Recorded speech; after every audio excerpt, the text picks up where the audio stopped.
into the esports industries from insights from our guests. We will be answering questions from the audience, so if you have any questions, feel free to drop it in Twitch chat and we'll try to get to everyone.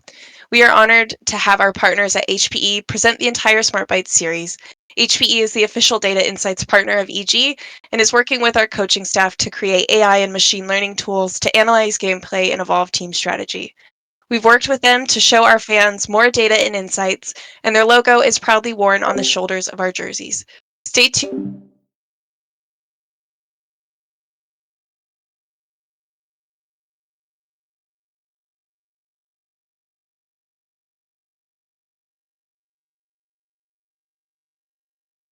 Introduction. Would you mind reintroducing yourself and kind of sharing what you do here at EG? So my name is Revenge, and I play LCS top lane for Evil Geniuses. Thank you. Eyla, want to throw it to you. Yeah, hey, I'm Eyla. I'm the support for Evil Geniuses LCS. Awesome. And then Kelsey? Yes, I'm Kelsey. I'm the head of League of Legends coaching staff for Evil.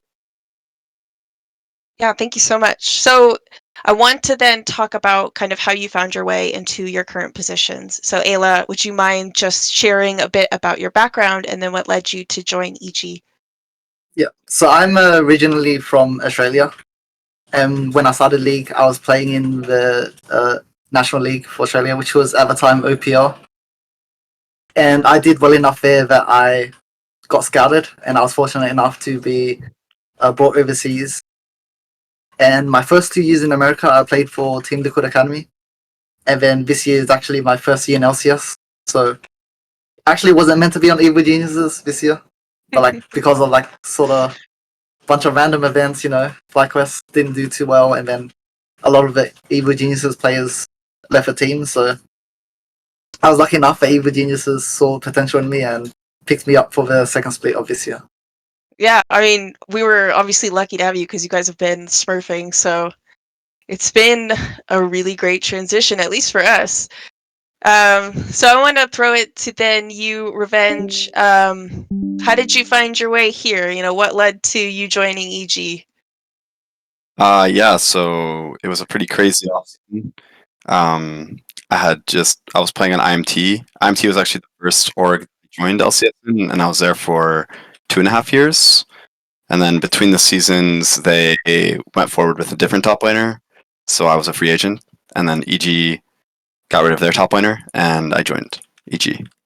Yeah, am I right in saying that you both were in Academy? FlyQuest Academy? No, that would be incorrect. I was part of the FlyQuest LCS last split. I was once on FlyQuest Academy before joining LCS. Okay, but yeah, 3 years ago. You both had a... years ago. He was. Awesome. Yeah, Kelsey, then would you actually mind sharing about your path to the evil side of things here? Yeah, sure. I originally did a lot of content, specifically focusing on the Chinese League of Legends scene, and then I came to North America and I coached for 100 Thieves Academy for a while, and then transitioned to EG, and then to Riot to work on the production, and then back to EG. So. Yeah, is there anything that had, I guess, stood out to you specifically when you looked at EG in this the ecosystem, the esports ecosystem for League, prior to you joining? Yeah, I mean, at the time they had like a pretty strong talent to pick up for the academy team. The GM Andrew Barton and the organization philosophy was very much focused on internal promotion, and I kind of wanted to be part of an org with that kind of philosophy. So that was originally why I joined at the end of 2020. Yeah, thank you. That's great. I think it's awesome too because you talk about internal promotion, and we recently saw Razvan obviously get promoted to coaching this team, and I thought you guys have made kind of like an unstoppable duo on the stage. It's been really fun to watch. So thank you for that. I know we had talked about this earlier before, like we had these audio issues, and I had asked Eyla, like, when did you start playing League? not like when did you break into the competitive scene, but when did you start? And I think Eyla, you had said 13. So I was curious if anyone can beat that in terms of being younger when they started. I'm sure there are people that have. I mean, people start so young nowadays. I mean, 13 Or is so young to me. I didn't play until I was like much older, and I still had no idea what was going on. So I can't imagine being 13 and like doing well. I mean, I was not good when I was 13. I was actually, I think my first year I was bronze, and then the second year I was like gold. So for like majority of pro players, that's actually not very fast. Like the rate of climbing. All But right, I'm not ashamed. Revenge. When did you start playing? If you don't mind me asking. I started playing when I was 12, and actually got challenger when I was 13. Oh my So gosh. There you go. He's just built different. Yeah, see, yeah, it was back in the days. Yeah. So I was high elo for a long time, and no one really knew how old I was actually, because I didn't really talk about it. And then, yeah, people didn't find out how old I was till I was like 16. Oh, I'm sure. I mean, that must be so weird too when you're like so young and in school and you're like grinding out this game and you're high elo and like, you're like no one knows what I'm talking about. Like no one knows what I'm doing. Mm-hmm. Yeah. Yeah, I didn't really tell anyone about it. I thought it was weird to be playing video games as much as I was, so I just never talked about it. Well, then, at what point, I guess, Revenge, did you like look at it and you're like, oh, I actually can pursue a career in this? You know, I've been playing for however many years at this point. Now I feel like I have a lot of potential to take this pro. Like, what was that like? When did you have that moment?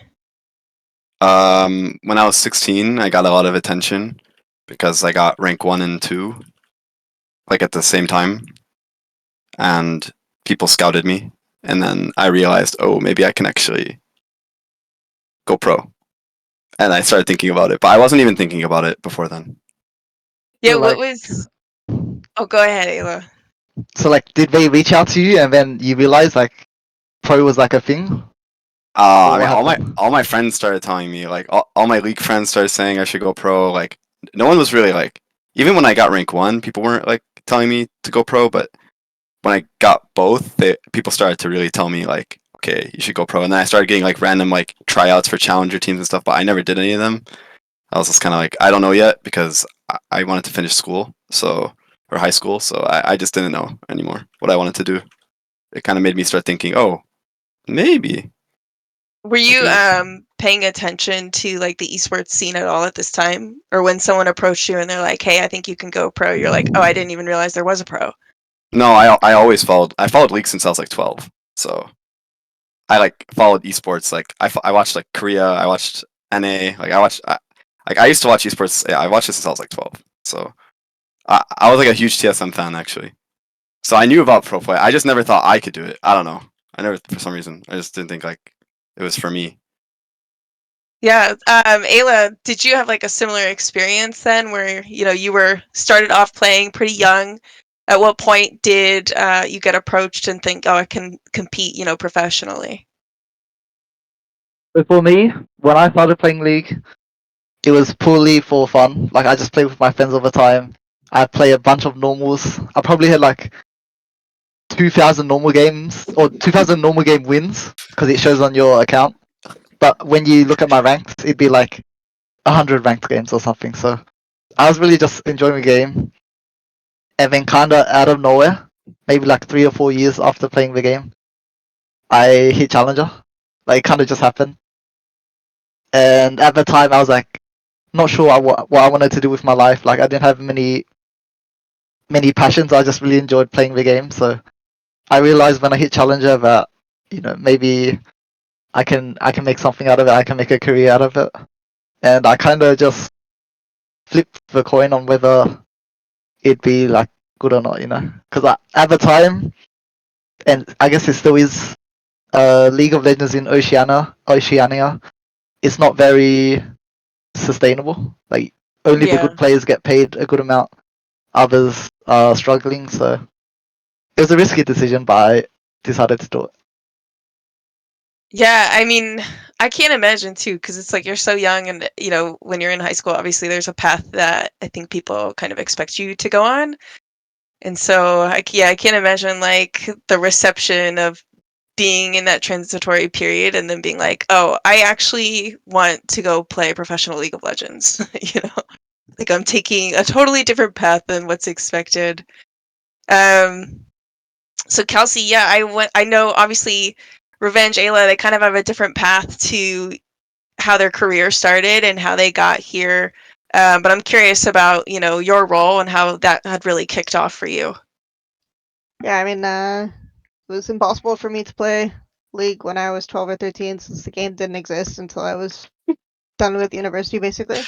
So yeah, that didn't happen for me. But yeah, I really enjoyed talking about the game, watching the game, interacting with people about the game. So it's just a bit of a different one.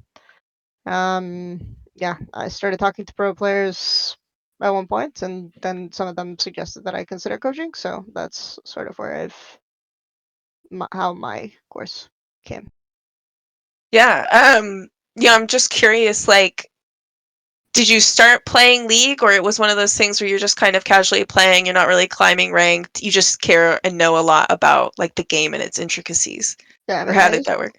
I used to play a lot like years and years ago, but after a while, it was like I felt like I got a lot more from watching it than playing, and I was basically doing a lot of content at the time, so it wasn't as important that I continue playing a lot. So that was more or less what I did. Yeah. Was there anyone that you were watching at first that you're like, oh my gosh, this is totally igniting my passion for the game? Uh, I mean, again, it's gonna age me a lot, but I used to watch Scar's streams all the time. Yeah. Was good like he was probably one of the first like English language entertainment or basically educational streamers.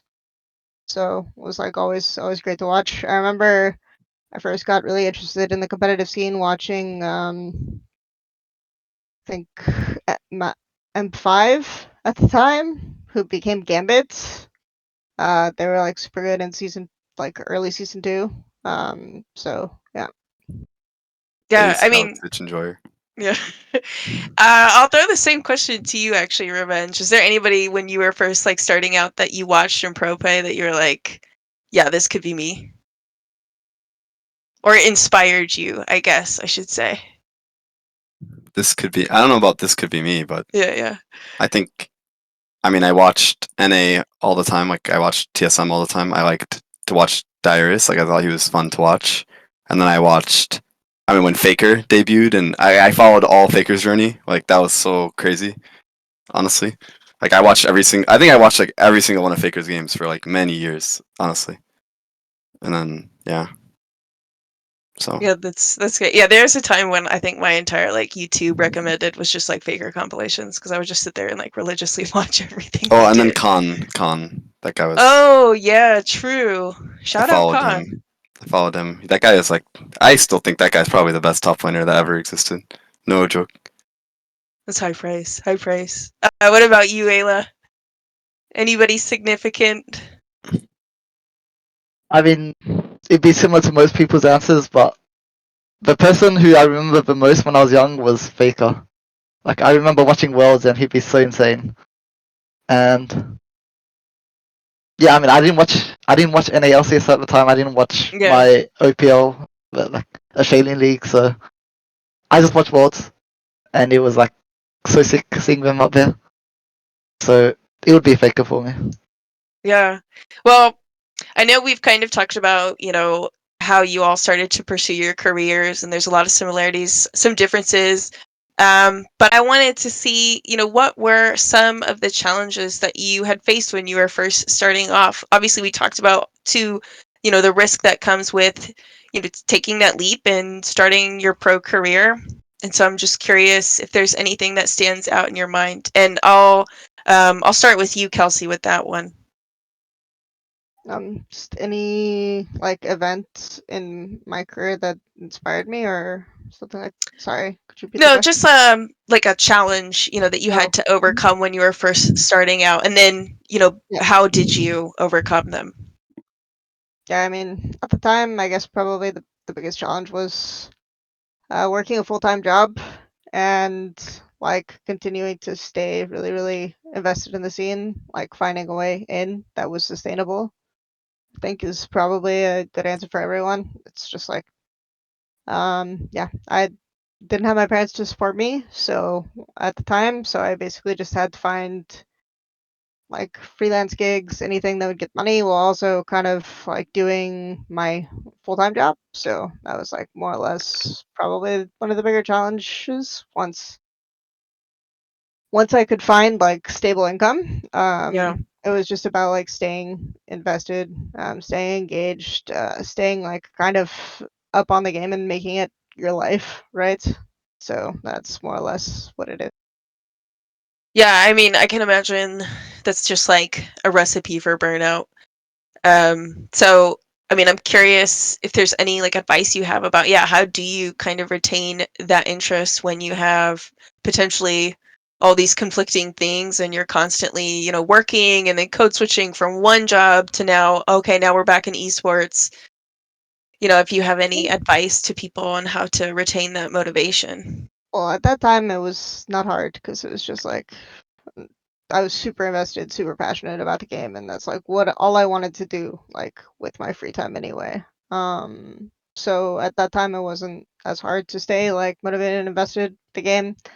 As you keep playing, as you stay in the scene for a long time, you realize that you're giving up on certain things that like most people take for granted, like uh, consistent relationships, friend groups Yeah. sometimes, like extra free time, hobbies, things like that. You have to kind of realize that you're okay giving up on those things to kind of like try to compete to get to the top. So I would say that that's like one of those things. It's like as long as you set your mindset to knowing that you're going to do that and know you're going to go all in, then you can do that. Yeah. Awesome. Thank you. Revenge, how about you? Any specific challenges you faced when you were first starting off?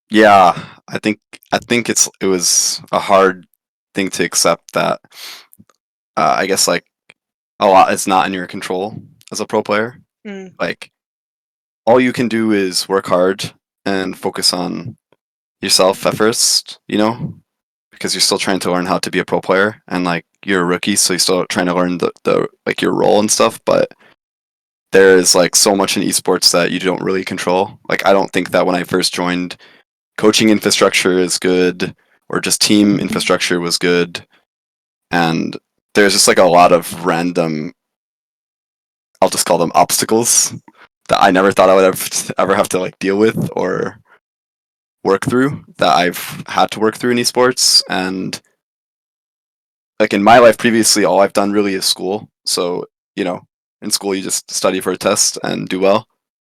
And if you fail, like it's your fault usually. Um, so it's not like I could like do anything about, like, I just had to like learn how to work with like players as well and like other people who have like just much different personalities than people I've like yeah. worked with in the past, I guess. Because like a lot of pro players are, some of them are high school dropouts, or some of them are much older, right? Like, and for me, it was like all my life I was kind of like in school. I did a few years of university where I was kind of around people like more of my age or more people who were like career centric focused and stuff. So it was just like different interacting with people in esports and dealing with situations in esports. Like that, there was just a lot to deal with. Yeah, I think I've only been in this industry for a little over a year actually, professionally, and that was one of my biggest takeaways was like there are so many personalities in the community and even within your own org, on your own teams, right, on a smaller level. And it takes a really long time to like learn how to navigate that. You have to be pretty good with like interpersonal skills. And so I can imagine you're a young player, you kind of just get thrown into the thick of it with no rule book or really of anything how to do it, and that can be like a huge challenge, I would imagine. Yeah. Yeah. So Ayla, what about you? I want to ask you the same question then. Yeah. So I'd say one of the biggest things I had to focus on, and it was like a big obstacle to face, would be just when I started and like I just left high school, was playing my first year in OPL.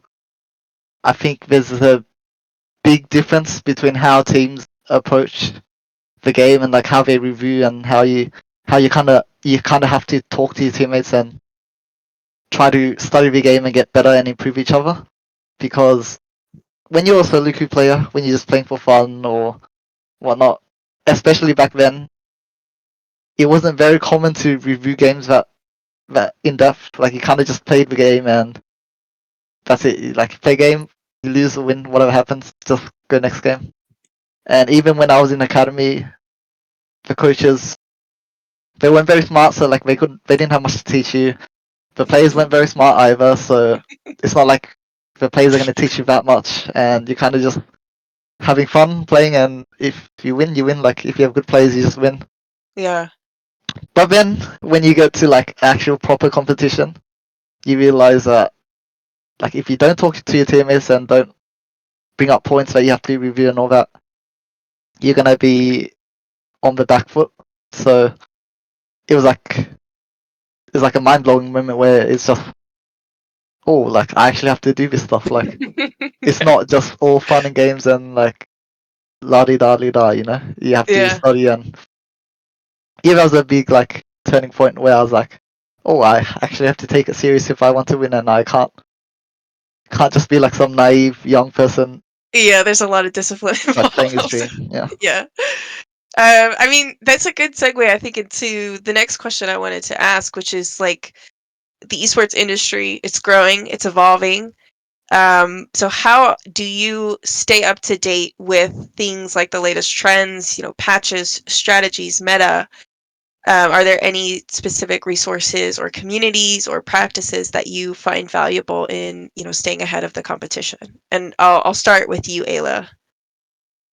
Yeah. So I think this is probably similar for most players, but usually the team you're on and like the players you're around influences heavily like what you think of a meta because it's always changing. So a lot of times you ask your teammates like, "Hey, what do you think is strong mid this game or like this patch or what is good top lane?" Or sort of you figure it out as a team, and then oftentimes because you've been playing in the scene for a while, you have like old teammates or old players that are like on different teams now, and then you can use them as resources. You can like share information, ask them, like for example, what are you guys playing? What do you think is strong? And you kind of just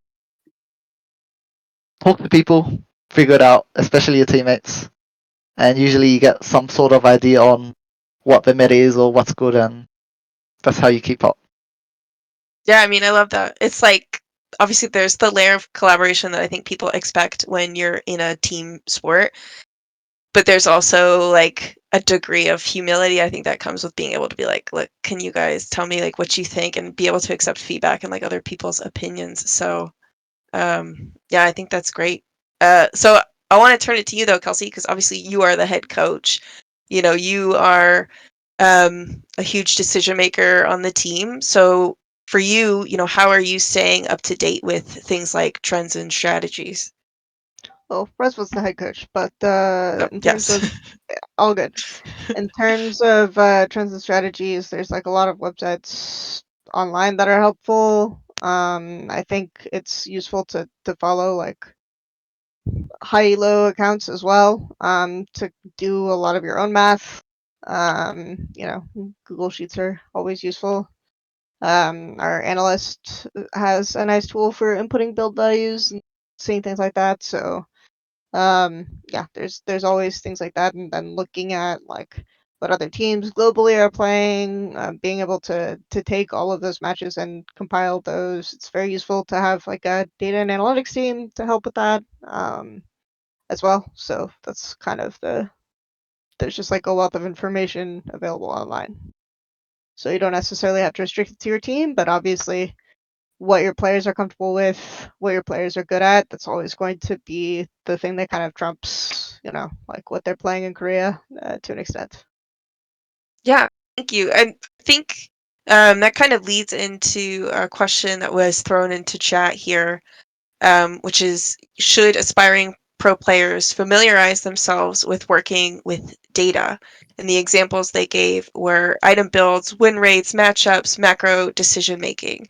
So for you, Kelsey, do you have kind of an answer for that in terms of working with data? I think it's useful, like if teams are looking at, because I mean I know a lot of the players on this team are always have like analytics open on a tab. It's a good one. Just to see things like win rates, what's most commonly built, things like that. But like you kind of have to also like it's sometimes you get pro players who really love doing the math themselves, right? Sometimes you get pro players who are like, can you run this math for me? And sometimes you get pro players who are just like, I don't know, like whatever feels good, you know? So it really depends. Obviously you can get these micro advantages from good item builds, but still think if you don't know how to play the game, right, that's it's gonna be one of a bigger thing compared to like what's on Reddit and Twitter analysis, but I do think it's very useful if you're just like comfortable with data. Basically, think data is useful, like as a baseline thing. The end. Awesome, thank you. Yeah, so before we go into our next questions, I just want to take a quick pause to welcome everyone who is just now joining us and tuning into Smartbytes powered by HPE. We would like to also thank our official data insights partner, HPE, as this series wouldn't be happening without them. So we've kind of talked about, y'all's entrance into the gaming sphere.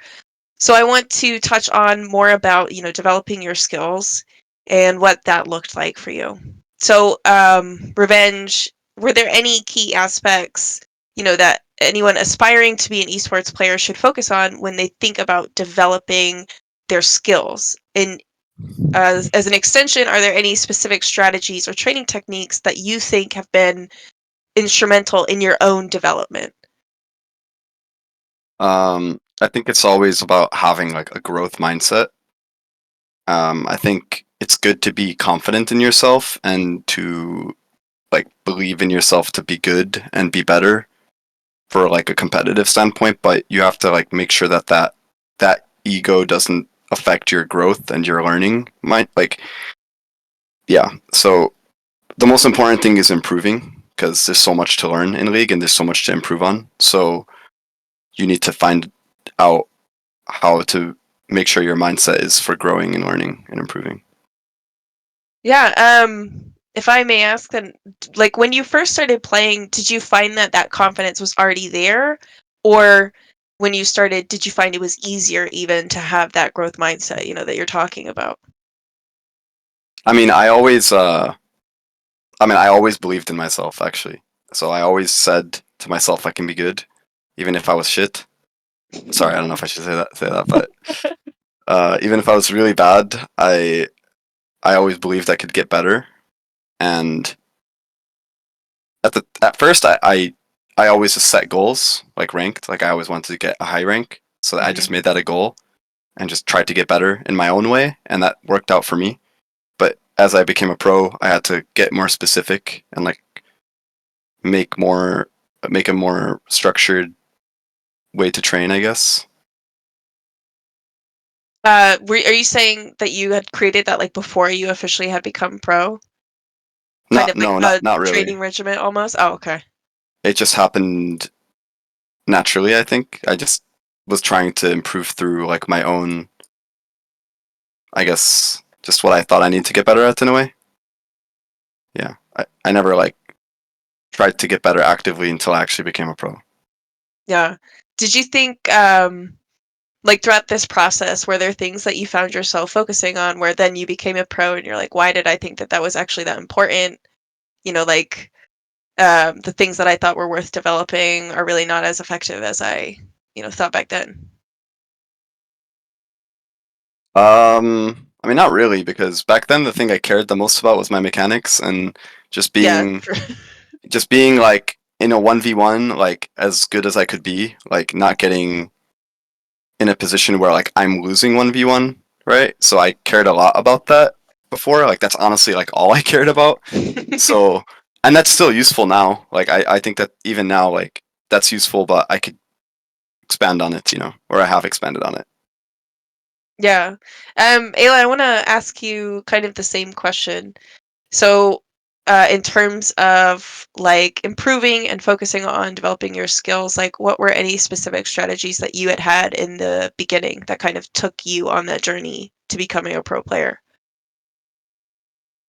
I think the biggest thing for me would be keeping an open mind, because when you just start out playing League, you sort of realize certain things, like you play the game and you figure things out, like, oh, like this is how I should play this situation, or on Ash I should play a certain way, and you kind of sort of develop a baseline for yourself on what you should do.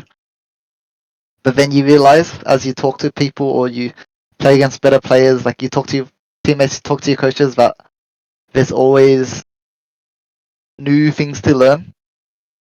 So even though you have like a sort of you sort of have like the core fundamentals of what you believe is correct and like how you should play the game and all that, you have to realize the better you are at the game, the more you have to change and like constantly adapt to what's happening. Yeah. So just yeah, I mean, I've never been stubborn in my life, or like too stubborn. So like, for example, when you're in challenges, when you're in academy, the people around you are not smart enough to teach you the like ultimate correct thing to do. But also like usually you don't have access to like other LCS players to talk to like on a day-to-day basis, so you kind of just have to accept that even though the things they're not telling you are like ultimately correct, for the meantime you have to like agree with it and rely on them to like play well. But when you go to LCS, you need to realize everything you learn in academy is probably like partially wrong or like not actually what's correct, Yeah. and that you need to change everything you learned and do things differently. So I think just having an open mind and realizing that you have to like be adaptable and realize there's always better things to do and you have to keep improving. Yeah. So sorry, I'm going to quickly ask: did both of you start in your current roles, like when you were starting to play League, you were top lane, and then Ayla, you were support, or did that change over time? Definitely changed. Oh, At the what did? start, I Sorry, I don't, was going to say, what did you start with? yeah. At the start, I don't think I had a role. I just played everything. Oh, really? But So, how did you then kind of? What did you start focusing on, and then how did that make you realize, okay, like I should play support? Support is my role here. for me, it was just at a certain point you realize which roles are more fun than others. Like, for example, maybe prefer 1v1ing all the time, so you prefer mid or top. But for me, I enjoyed at the start. Actually, I was a mid main. Like I went Oh. all around, and then I honed into mid lane to reach diamond. But I sort of just didn't enjoy mid lane as much as I did support. Now I don't know the reason why, but you kind of just feel closer to a role. Like you understand it more. You have more fun playing it. It feels more rewarding to play. Like whatever reason, I just ultimately fell to support. Yeah, awesome. So, Revenge, were you top laner for life? Started that way, stayed that way? No, actually, I used to play jungle. I played like Zac and Warwick jungle, like, and then till like, and Kha'Zix actually, and probably until like, Damn. yeah, I really like to play those, and Rengar too. Sorry, I forgot about him. Those were like my 4 champions, and then I started the game playing Shaco. I never played that in ranked though, Oh but gosh, yeah. and then I started playing LeBlanc and Yasuo mid lane, and that got me actually to like Diamond 1, which was like at the time right below Challenger. You would be like Diamond 1 and then Challenger. So I was just playing LeBlanc and Yasuo and winning for some reason. Like I just went from jungling to playing mid. And then I watched a best Riven NA montage.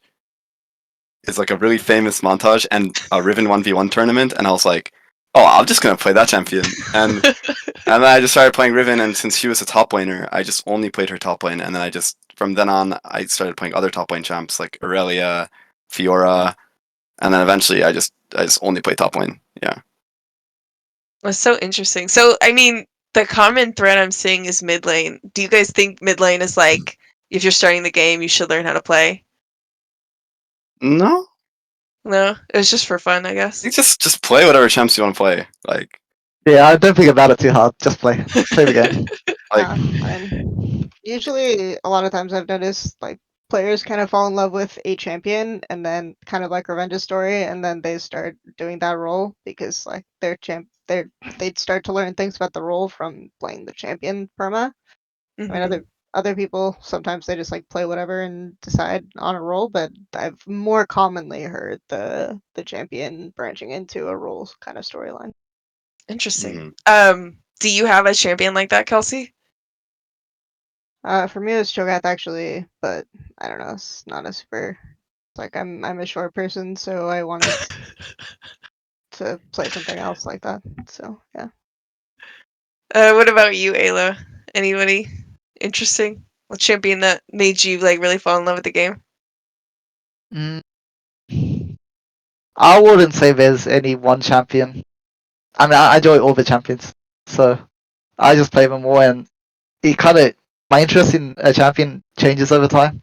So like I might spam Aphelios for a bit and then swap that over to Senna, and it just changes constantly. Yeah. Thank you. Yeah, so we had a question in the chat too, which I think kind of touches on some of the things we have talked about here about like growth mindset and development. And the question is, how do you guys in particular keep motivated if you win more than you lose? And what do you feel is kind of the importance at peaking at the right time? And so I'll start with you, Revenge, I think, for that question. Um, could you repeat the question? Actually, I was a little confused. Yeah, let me try to reword this. Um, I think this is like a relevant to now thing. So you're winning more than you're losing. So how do you keep motivated and keep that growth mindset when you're kind of like potentially like steamrolling the competition, as it were?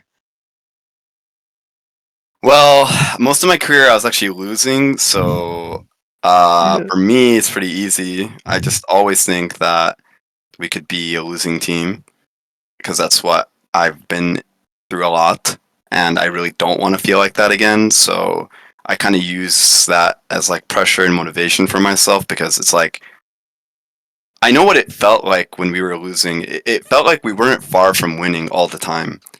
Even though we were losing and you could say, at the time and you could say like we were a bad team, I knew that from like our practice and like from just like believing in my teammates, like we could have been better, right? And like I mean, you look at teams right now like FlyQuest, right? And they're like really down bad. They're like ninth, but they were projected to be like a first place or second place team, right? It's like things can happen to ruin a team really quickly, really easily, I think.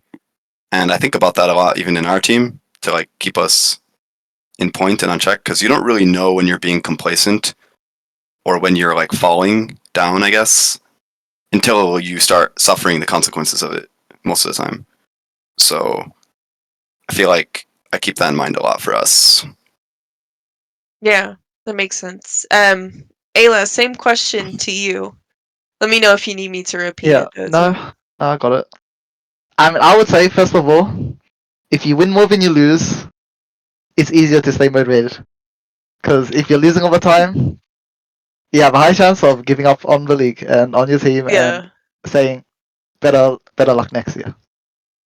So Okay, it is so definitely sorry. yeah. My question then is like, what's the reverse then? If you're losing all the time and you're feeling like super beat down, how are you motivating yourself to like keep going?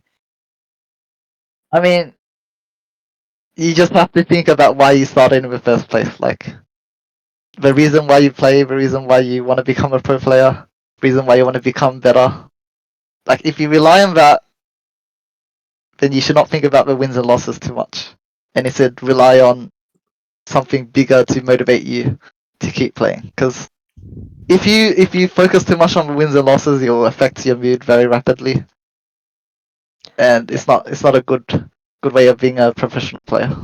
And that's definitely one of the biggest things because the way most people get noticed based on those stories is like oh, I hit Challenger, so I got noticed. I hit rank 1, so I got noticed. And you get those ranks by basically just constantly optimizing to win your solo queue games, right?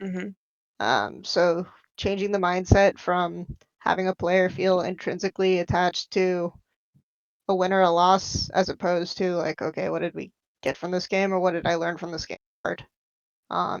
Sometimes, if you're losing a lot, the motivation is, if I look like the worst person on the shittiest team, I'm not gonna get on a better team next split. So I better work hard. And that can be your motivation, yeah. If it works for you, it works for you. But in general, I also think it's like Ayla's statement is true. It's usually easier. Teams like stay more motivated if winning happens, but complacency is also definitely a factor. Yeah.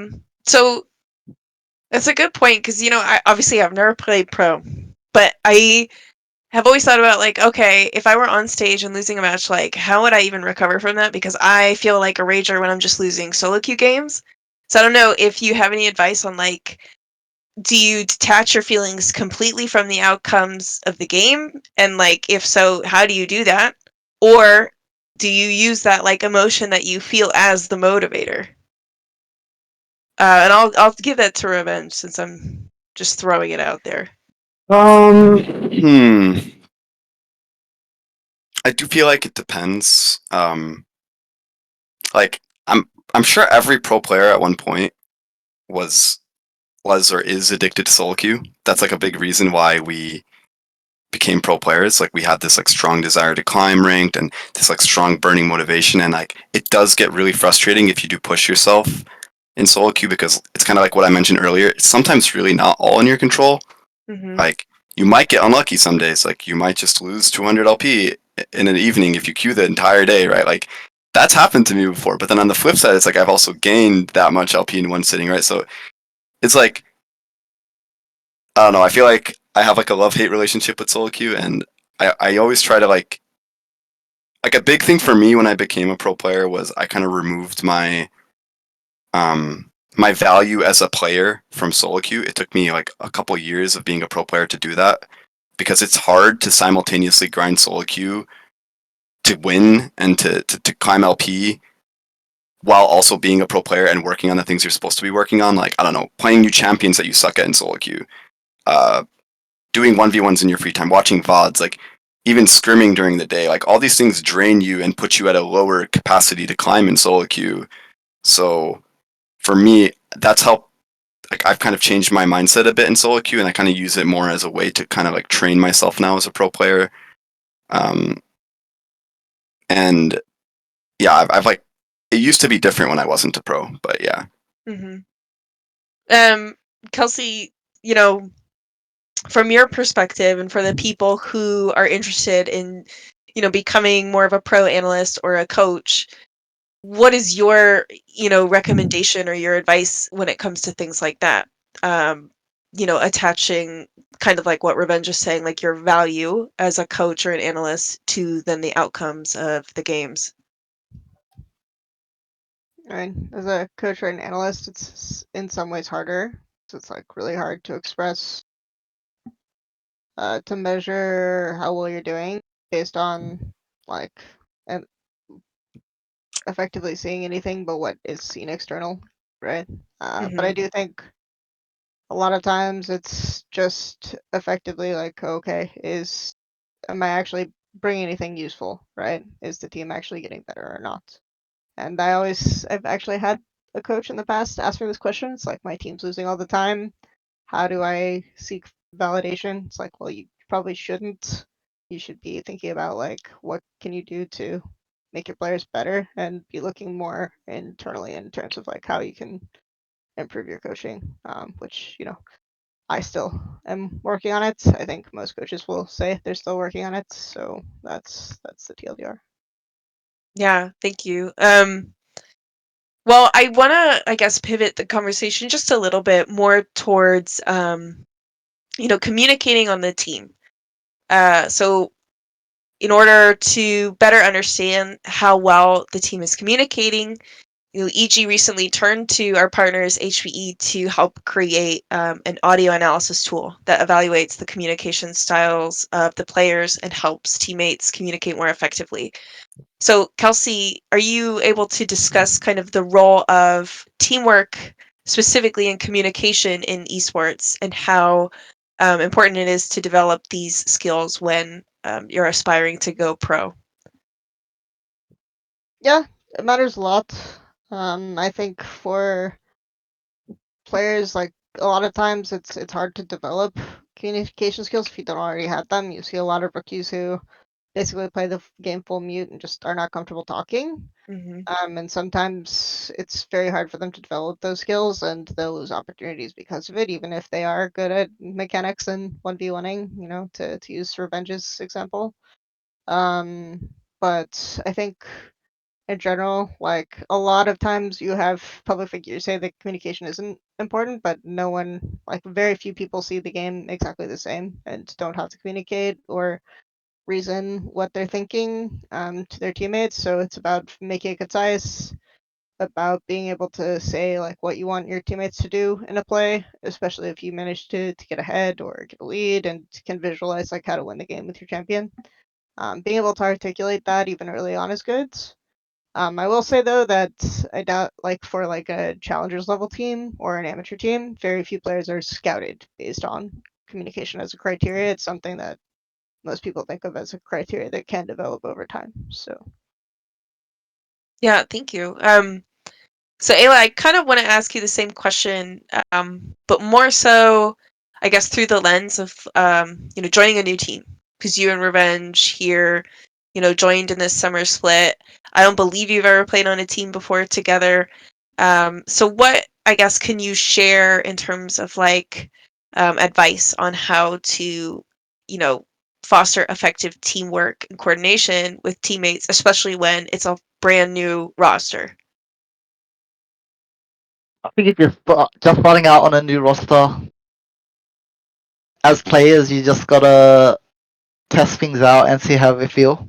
So, like as a player, you have to think like, what type of person am I? Like, do I want to be a shot caller, or am I just someone who like is better at listening and like providing information? And when you're on a new team, you just have to test that out and just deliberately do what you think you should do, and then fix what happens afterwards. So, for example, if you want to be a shot caller, when you join a new team, you should do your best to shot call and like have a loud voice in the game. And then at the start, it'll be chaotic because people won't know what's happening. Like they're not used to talking to each other, and people will be confused, or like other people want to talk over you, or like they want to be the shot caller. So I think when you're on a new team, you just have to figure everything out and like talk to each other and like just realize who should be the shot caller of the team, like who should listen, like what things do you have to say to each other, what things aren't you saying to each other. But I think a big thing would just be you have to deliberately try to do that. Like you don't just expect it to happen. You have to go out of your way to talk to each other and make sure that you guys understand each other. Yeah, I mean, how long would you say, that process takes? Is it something that comes like pretty naturally if people are making an effort, or do you have to be patient and it can take, months? Depends on the players. Like for example, sometimes the team will just have like the perfect mix of like people with a loud like leadership type of personality versus people who are more followers. So it depends on the team, but sometimes it will probably take a month or a bit more. Mm. Yeah, so Revenge, I want to ask you, I guess, the same question. Um, what steps do you think you have to take to foster effective teamwork and communication? Well, I think the biggest one is like trusting each other, like figuring out kind of like what Ayla was saying about, you know, who is making calls in the game and what are they even saying? Like, is it good? Like, are they saying the right things? Am I, like, for me personally, it's always like trying to figure out what I can do best to win on my team, right? And like, I feel like in my role, especially like top lane, you're often like, depending on what the meta is and depending how the game goes, you don't really contribute to the team a lot until like kind of into like the mid game in a way, and like you, at least in the communication. So it's, but a lot of things that you can do as a top laner as well as like, or even just as a player in general, is like, make sure you have like a good relationship with all your teammates, right? And like make sure that you like can read the room, I guess, too, of your team, and kind of like know how to deal with even like the emotions in a team, because I feel like a lot of the game is mental as well. Like people talk about your peak as a player and like your performance as a player, right? But a big part of it is mental. Like some people, like some player, like a really really good player on his bad day could be completely terrible if he has a bad mental. Whereas like a bad player with a good mental could overperform and be really good, right? So just keeping your mental together and like understanding how to manage that in a team, I think is really important for like teamwork and bringing a team together.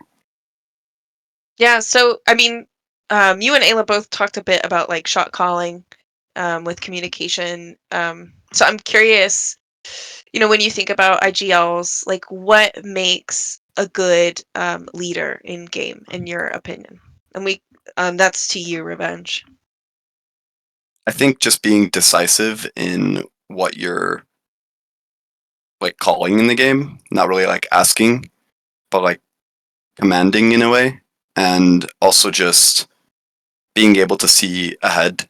It's like look into the future kind of in the game and kind of see like, okay, well, what are we playing for next? What's the next step? Like always thinking in the game like what's next, not like just like autopiloting and being not, just going with the motions, I guess.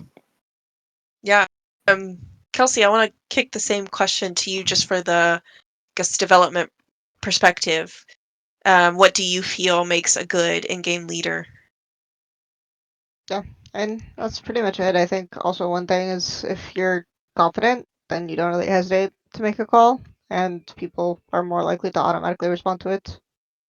So that's one thing, and your communication has to be really directional, right? You have to say, "We should do this. Let's do this. I'm going here," or etc. So that it's not like ambiguous what the call is or ambiguous what the direction is. So I think that that's generally effectively how it goes. I would say that it's somewhat rare in League of Legends, for example, for there to be like an in-game leader in the same way that there is one in FPSs, but just leadership or calling qualities in general, which are consistent like in teams, a lot of players will take those responsibilities. So yeah. Yeah, I mean, I guess, kind of to your point, obviously IGL is a bit different than an FPS. Does that ever change based on, I guess, like draft or how the game is going? That someone who potentially is not normally IGL will then step up and become shot caller, and then like how do you, I guess, identify those variables? Yeah, sure.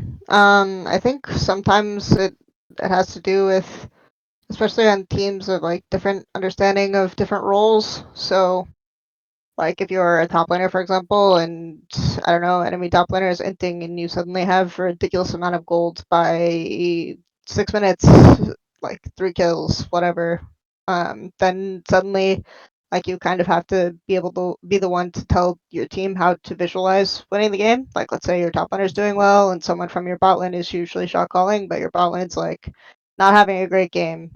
So he can't necessarily see the way to win. So then the top laner has to do a lot more of calling in terms of like, go here, do this. I'll carry the game. I'm going to win the fight. I see how I can win the fight by playing it like this. So like, I just need you to do X.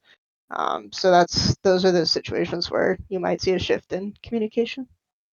Yeah, thank you. I want to ask one more question that was in the chat here, which is outside of the game, what do each member of EG do that affects the team positively? So I guess that kind of feeds into, work-life balance, which we kind of talked about earlier. So Eyla, I wanted to know what your perspective on that was. So outside of a game, what does each player do to help the team? Yes, to help the team positively. Maybe it's like team building or I don't know, meditation, something to help you balance, work with life. Okay, but does that? I mean, outside of a game, as in, does that count review or what? Like, I I don't don't know. know. like practice or? I think it's whatever I maybe think you feel. my guess is based on the way the question is worded, because it's Yeah. listed here, is that it's more about like what positives do people bring to the vibes or the environment, or like who's grounded, who's the jokester, like these types of questions. Okay. Yeah. Okay. Unforgiven is a very funny guy, so he's fun to hang out with. He makes a lot of jokes. Mo's very helpful because he drives the boys around, and I appreciate it. Mo has a car. True, yes. Mo also He's a keeps car and a license. Wow. Love that Wow. view. Saying for an esports player, that is impressive. I mean, Mo also keeps people grounded. He's the one who says, "Don't be complacent." These guys aren't shitters, etc. Those True. kind of things. Every team's good. Every team's good. Even IMT. Even IMT. Well, what about you, Revenge? Anything to add, I guess? No, actually, that's it. That's it. That's all. I mean, I think. Well, I like Ayla's very level headed, so I do think like some people on our team, like including myself, like I think it's like me, JoJo, and Unforgiven are probably like I would say the most emotional players on our team. If things are not going so well, we can sometimes be emotional. Like I help most of the times with that, but sometimes I'm in that as well. But I think like John and or Armeo and Ayla are both very level-headed most of the time, and that does help. That balance is nice on the team because I think if we were all five very emotional, like it could be doomed, you know. But yeah, so just chill vibes. They're always like chill vibes to me, so that's nice. Awesome. All right, chill vibes. Who's the I guess the jokester on the team? Like what Kelsey was saying. Who's the funniest in your opinion? I'll ask it to everyone. Say their names. The funniest, like who I find the funniest on the team. who you find the funniest?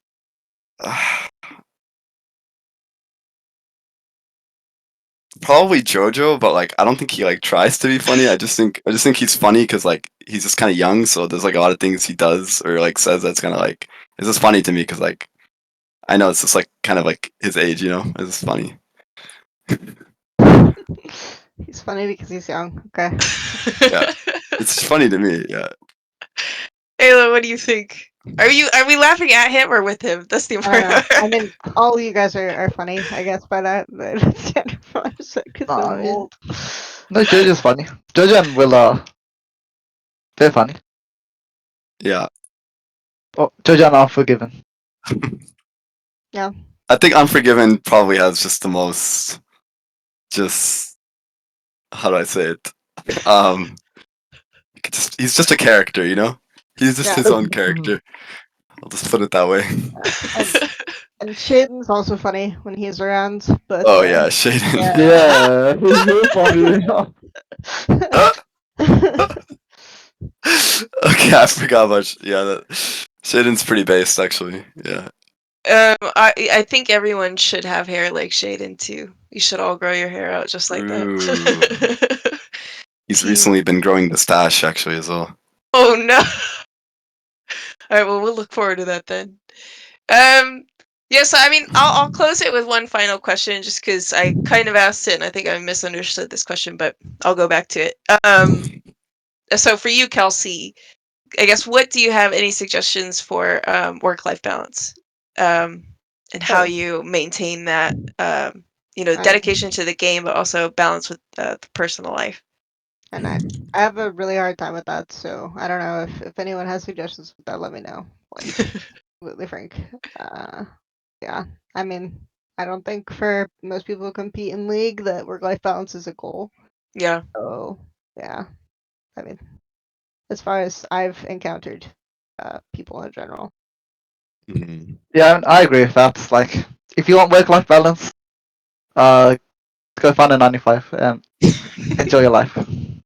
If you want to be a pro player, like, no work-life balance. I mean, for me, I try. I still try some days when I know I'm feeling overwhelmed to do something like not related to playing. But when I think about it in like a grand perspective, it's like, um, yeah, like I don't know. I don't know if I would consider it like a work-life balance. This is kind of like a me thing that like I know what to do for myself when I'm feeling overwhelmed. Kind of like I just know whether that's even a little bit of time or I don't know Yeah. how I to mean, explain it.